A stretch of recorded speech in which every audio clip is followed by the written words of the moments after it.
And I need you to touch me, Lord. Touch my mind, my heart, my life, my Lord. Fill me, Lord. So I'm here with Chester Pun-Chuen. He's a parish member at the Cathedral of the Most Sacred Heart of Jesus in Knoxville, Tennessee. And you're also, Chester, involved with your local Knights Council. Yes, I am. Thank you. Okay, you've had positions of responsibility in the council? I used to be the chancellor of Council 5207. Now I am their program director of our council. Okay, and there's something unique about the chaplain of your council. Yes, we are so blessed to have a cardinal as our chaplain, and that's Cardinal Justin Regali. And he's the only chaplain, I think, in the nation as a chaplain in a council. So Cardinal Regali, the Archbishop Emeritus of the Archdiocese of Philadelphia. So you came to the decision to enthrone your Knights Council to the Sacred Heart. Tell us what made you want to do that. First of all, it's a little personal in my case. You know, I had a situation where I had to face a liver transplant, and I was sick for about 2 years. Having enthroned the Sacred Heart of Jesus really gave me a sort of security and feeling of I'm with Jesus Christ at my house. So in that respect, I did have a transplant, and I think it's my responsibility to give back the blessing that I received. And having done that, I believe use the opportunity that I am a program director with the Knights of Columbus, I introduced our enthronement of the Sacred Heart of Jesus. And just like I said, we are blessed that our Cardinal Regali is our chaplain, and it just fell into play. So he facilitated the enthronement of the Sacred Heart of Jesus in our council and was very well accepted. So your brother Knights were in favor of this as well?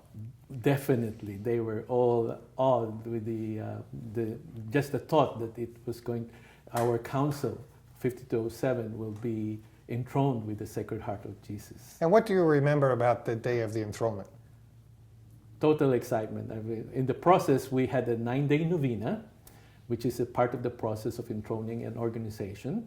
And on the 10th day, when Cardinal Regali came in, he started calling everybody out of the hall in the parking lot where all our brother Knights was present.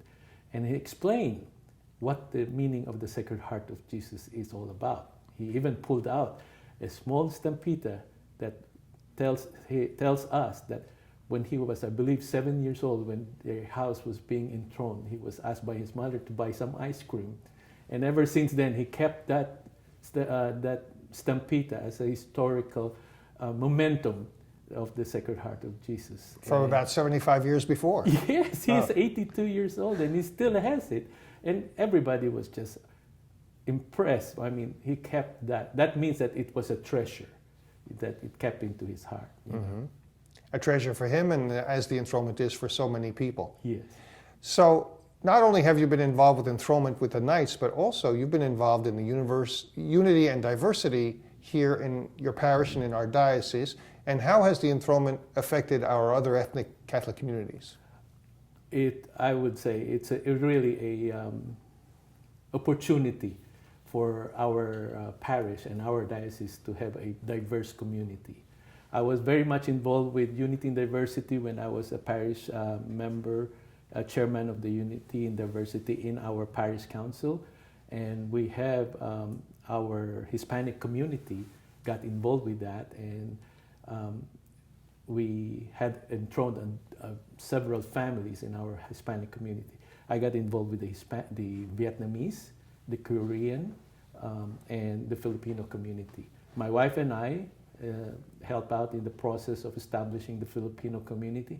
In a span of 1 year, we had 15 families in the Filipino community enthroned with the Sacred Heart of Jesus. So you've been using this as a ministry for our ethnic communities and certainly for our Knights of Columbus, and all of us could learn from what you have done. and how the enthronement has impacted upon your life and the life of your communities. Yes, and I think my wife and I feels like it's a part of our evangelization process. And having them acknowledge that the Sacred Heart of Jesus as King in their residence is an impact to their faith, development of their faith.